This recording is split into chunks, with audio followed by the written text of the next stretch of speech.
Kwa nini waga tunawapenda watu ambao hawatujali, wanatupotezea, wanatuchukulia poa, lakini wale watu ambao wanatupenda kwa upendo wa dhati tunawaona wa kawaida na tunawapuuzia kabisa. Lakini wale wanaotuumiza ndio unakuta tunawapenda zaidi. Na hii ipo katika maisha yetu ya kila siku. Unakuta mtu anayekujali, anakupenda kwa dhati, unamuona hafai. Lakini yule mtu anayekutesa ndio unakuta unamng'ang'ania. Na hii ipo sana sana kwenye mahusiano. Yaani yule mtu anayekutesa na kuhangaisha ndio unakuta unampenda sana, lakini yule mtu anakupenda kwa dhati unamuona wa kawaida. Sasa leo nitakupa sababu za kisaikolojia kwa nini inatokea hivyo, na kuanzia leo utabadilisha kabisa mtazamo kuhusu kwa nini tunawapenda wale watu ambao hawatupendi sisi. Lakini kama hii ndio mara yako ya kwanza, karibu sana kwenye channel ya Elikhan TZ. Usahau kulike, kushare na kusubscribe. Sasa kuwapenda watu ambao hawatujali huwa kwa lugha nyingine inaitwa play hard to get. Sasa mara nyingi huwa haisababishwi na sababu moja, huwa ni mchanganyiko wa sababu mbalimbali. Inaweza kuwa saikolojia, tabia za binadamu, jinsi ubongo wetu unavyofanya kazi na malezi ambayo tumeyapata toka utotoni. Sasa kuna sababu za kisaikolojia ambazo nitaenda kukuambia leo ambazo zitakusaidia wewe kuelewa kwa nini tunapenda wale watu ambao hatuwajali. Sababu ya kwanza ni kanuni ya uhaba, tunasema scarcity principle. Sasa hii inakuaje? Unajua mara nyingi kanuni hii inafanya kazi vizuri kwenye uchumi, kwamba vitu ambavyo vina thamani kubwa huwa sio rahisi kupatikana. Ndio maana dhahabu, almasi sio rahisi kuipata, ndio maana thamani yake iko juu, lakini vyuma vinapatikana kila sehemu na thamani yake iko kawaida. Sasa hii kanuni haipo tu kwenye saikolojia ya uchumi, ipo pia hata kwenye mahusiano. Unapokuwa unapatikana mara kwa mara kwa urahisi, unajibu message kwa haraka, unaonekana kama wewe ni wa kawaida, yani unaonekana wewe sio mgumu kupatikana. Sasa hiyo inakushushia viwango. Lakini yule mtu ambaye hapatikani kwa urahisi, kwenye ubongo wa ule mtu ambaye anamtafuta anaona kama ni kitu nadra au kitu kigumu kupatikana. Kwa hiyo inaleta mvuto zaidi. Na ndio maana wale watu ambao wanatupuuzia au wanatuona wa kawaida huwa mara nyingi wanakuwa hawapatikani kiurahisi. Sasa ile hali ya ubongo wako kutaka kumdhibitisha kwamba wewe pia ni mtu wa thamani ndio inakufanya uanze kumfikiria na kumwazia zaidi. Wewe unakuwa unaona ile hali ni kama upendo mzito, lakini ni mchezo wa ubongo wako kutafuta namna ya kudhibitisha thamani yako. Sasa huu mchezo sio mzuri. Kwa sababu gani? Baadaye ile hali ya wewe kutokupatikana inapoisha, uoga upendo unaisha kabisa kwa kasi. Kwa sababu ule mtu ambaye unamfanyia hivyo akija akakuweza ukapatikana kwa rahisi, manake utashusha thamani yako kwa kasi kubwa sana. Lakini sasa kumbuka, hii sio mbinu ya kumfanyia mtu. Yaani kwamba huwezi kuamua tu ukamfanyia mtu kwamba hupatikani au ukawa hujibu message zake kwa haraka. Hapana, hii mbinu inatuonesha kwamba tunatakiwa tujifunze kuwa busy na mambo yetu mengine. Yaani ukiwa na maisha yako, hata kama ukiingia kwenye mahusiano, usiwe busy kutafuta namna ya kumfurahisha mwenzako. Hiyo haitakusaidia. Tafuta namna ya kujiboresha wewe kwanza, kwa sababu mara nyingi ukijitafuta namna ya kujiboresha wewe mwenyewe, hata yule mtu anayekuzunguka pembeni atakuja kufurahia jinsi ulivyo. Lakini ukianza kutafuta namna gani ya kumfurahisha mwenzako kabla ya wewe mwenyewe hujajifurahisha, ndio shida inaanzia hapo. Sasa sababu ya pili ni mfumo wa zawadi wa ubongo. Hii tunaita intermittent reinforcement. Sasa hii sababu itakushangaza, kwa sababu mfumo wa ubongo wetu sisi huwa unapenda vitu ambavyo havitabiliki. Lakini kitu kikishatabilika mtu anakiona cha kawaida. Yaani inakuaje? Na hii ndio waga concept ambayo inatumika hata pia kwa wacheza kamari. Yaani mtu anaona kwamba hawezi kubahatisha leo, lakini anaendelea kucheza kwa ile shauku kwamba kuna siku atapata.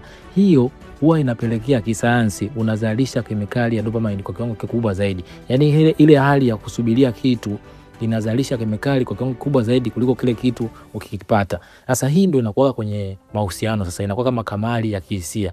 Pale unapokuwa naishi na mtu ambaye anakuonesha leo upendo alafu kesho akapotea, anakutengeneza mazingira ya kuwa addiction, kwamba leo anakuonesha upendo mkubwa, anakujali, alafu kesho anapotea. Kwa hiyo anakutengenezea ulahibu wa kihisia. Kwa hiyo unajikuta unakuwa unatamani tena kupata ile hali. Sasa ile hali ya msisimko ndio inakufanya wewe uwe addiction kwake. Na maana mahusiano mengi unakuta mtu hawezi kutoka kwa mtu huyo kwa sababu ameshakuwa addiction. Yaani ile hali ya kuanza kufikiria kwamba lini atakutumia message, lini atakuja, ndio inakufanya unajisikia vizuri zaidi. Na hii waga inatumika sana hata kwenye makamari. Unakuta anaambiwa weka 500 utapata milioni 1. Sasa ile raha ambayo hajui kwamba atapata lini, au hiyo milioni 1 ambayo anaiwazia ataipata baada ya kuwekeza hivyo, hajui ataipata lini, lakini ile raha ndio inamfanya awekeze. Sasa hata kwenye mahusiano, pale unapokuwa utabiriki, mara nyingi unakuwa na mvuto zaidi. Sasa mara nyingi watu wanaotupuuza hao ambao hatujali waga hawatabiriki. Unakuta leo anakutext, baada ya mwezi anakuja na kutext tena. Sasa ile ndio inafanya wale watu wanaonekana wana thamani, na huyo mtu ambaye anafanywa anamuona huyu ni mtu ambaye ni mtu mwenye thamani kubwa, kwa sababu anakuwa hatabiriki. Tuchukue mfano hata kwenye kitabu ambacho tunakijua vizuri, manake hauwezi kuendelea tena kukisoma, au hata movie ambayo umeshaiangalia, lakini ile movie ambayo hujawahi kuiangalia ukaiangalia kipande afu baadaye tena ukaletewa kipande kingine, utaifurahia zaidi. Hii ndio saikolojia ya intermittent reinforcement, yani kwamba sisi tunapenda vile vitu ambavyo havitabiriki. Sasa unapotengeneza mazingira ya kutotabirika, yani leo anakutumia message, kesho anarudi tena anapotea, anarudi tena kusifia, anakutengenezea uraibu wa kihisia ambao ni ngumu kuja kumwacha mtu huyo, na unajikuta unampenda bila hata kujua sababu ya nini, kwa sababu amekuwa amecheza na mfumo wako wa hisia ambao unapelekea kuzalisha hiyo kemikali ya dopamine. Sasa sababu ya tatu ni mtazamo wa kiwango cha kujithamini, tunaita self esteem. Sasa mara nyingi waga tunapenda sisi binadamu kile kitu ambacho tunaona tunastahili. Sasa wale watu ambao wana kiwango cha chini cha kujithamini na kujiamini huwa wanajiona hawana thamani. Sasa akipata mtu ambaye anampenda kwa dhati, anamuonesha upendo mzuri, anakuwa naye karibu, anaona kama huyu mtu ni changamoto au mtihani kwake, kwa sababu yeye anajiona hana thamani ya kuwa na huyo mtu. Sasa mwisho wa siku anaanza kujihisi, amegundua kitu gani kwangu labda cha udhaifu, mbona ananipenda hivi? Sasa ile hali anakuwa anamuona yule mtu kama udhaifu, na pia anakuwa anaona kama ni kitu cha kiwango cha chini, lakini pia amepata upendo kwa bei rahisi. Sasa hiyo inapunguza thamani kwa mtu huyo aliyemfanyia hicho kitu. Lakini yule mtu ambaye anakupuuza, anakuonesha kwamba wewe huna thamani, anakuwa uko busy na maisha yake, anakuwa anakuonesha kama hakupendi, unakuwa unaona kama ndio kitu ambacho unastahili, kwa sababu wewe unakuwa unajiona hauna thamani. Sasa mwisho wa siku unaanza kufanya juu chini ili kumdhibitishia kwamba wewe una thamani. Sasa hiyo hali ya kwanza kutafuta thamani ya kumdhibitishia, ndio unaanza kujikuta unampenda bila hata wewe kujua. Na ndio maana unakuta mara nyingi watu wengi wanakuwa kwenye mahusiano namna hiyo. Yaani unakuta anakuwa na mtu ili tu kumdhibitishia kwamba yeye ni wa thamani, anafanya juu chini, kuanza kumpelekea zawadi, kuwa naye karibu, lakini unakuta yule mtu anakupuuza na kuheshimu. Sasa hii ni hatari, kwa sababu inaweza kuletea baadaye maumivu. Ndio mara nyingi huu mtego ndio wao wanakuta watu wengi kwenye mahusiano. Yaani ile hali ya kutaka kumdhibitishia mtu kwamba wewe una thamani, kwa sababu unakuwa unajiona wewe hujithamini na hujiamini, ndio inakupeleka kwenye mtego wa kumpenda mtu ambaye unaona kabisa anakupuuzia na hakujali. Sasa sababu ya 4 ni mtindo wa kushikamana tangu utotoni, tunaita attachment theory. Sasa mwana saikolojia John Bowlby na Mary Ainsworth waligundua kwamba sisi binadamu toka tulipokuwa tunaishi utotoni au malezi tuliyopata kwa wazazi wetu yanaamua jinsi mahusiano yetu ambayo tunakuja kuyafanya baadaye ukubwani. Yaani kama kwa mfano mtu utotoni alikuwa na nyimwa upendo, wazazi wake walikuwa wanampuuza, walikuwa wanamuona yeye yani haelezei hisia zake kwa wazazi wake, wanakuwa mbali na yeye, aitengeneza kitu kinachoitwa anxious attachment, yani ushikamano ambao unakuwa ni wa wasiwasi. Na hao ndio kwenye mahusiano unakuta anakuwa na wasiwasi muda wote wa kuachwa, anakuwa anakagua kila saa message. Sasa hii mara nyingi inaweza kukuletea athari ya kumpenda mtu ambaye wewe unaona hakujali. Kwa sababu gani? Ukipata mtu anayekuthamini na anakupenda kweli, unaona kama hakuelewi, yani hayuko kwenye ulimwengu wako.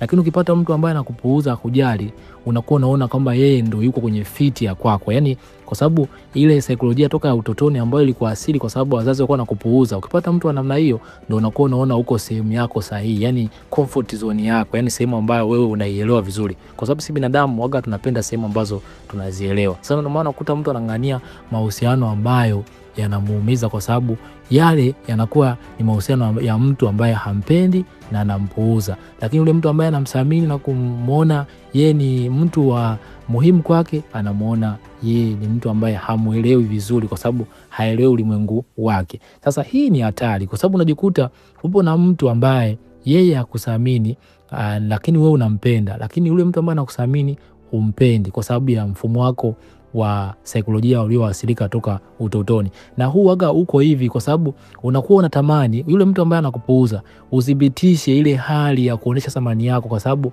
ile ya utotoni ilivyokuasili unatamani sasa huyu ndo mrekebishe, utengeneze hiyo thamani ionekane. Yani umtumie huyo mtu sasa kudhibitisha yale mambo uliyoyakosa utotoni uyarekebishe kwa sasa, na ndio jambo ambalo linawaumiza wengi. Sasa hii ndio sababu unajikuta unaanza kumpenda sana mtu ambaye hakujali na anakupuuza na anakuona wewe wa kawaida. kawaida. Lakini yule mtu anayekuja kwako anakuonesha upendo wa dhati, unamuona yeye hana thamani kabisa kwako, kwa sababu ya mfumo wetu wa tangu utotoni ambao tunaita attachment theory. Kuna video nishaelezea attachment theory zikoje. Kama hujaangalia, ingia utajifunza zaidi.